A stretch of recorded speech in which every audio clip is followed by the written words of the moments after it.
Aqui vou mostrar como que é o funcionamento da geladeira, né? Ela está com a tensão ali 24.8, está funcionando.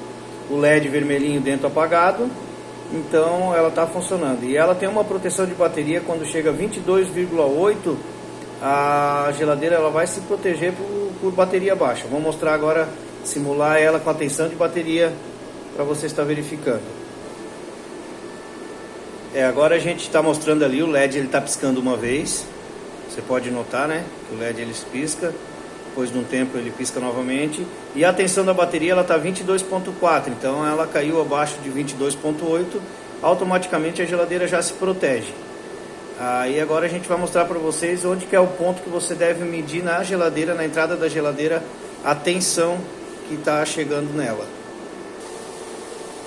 A tensão ela sempre tem que ser medida na entrada do cabo da geladeira, do chicote elétrico.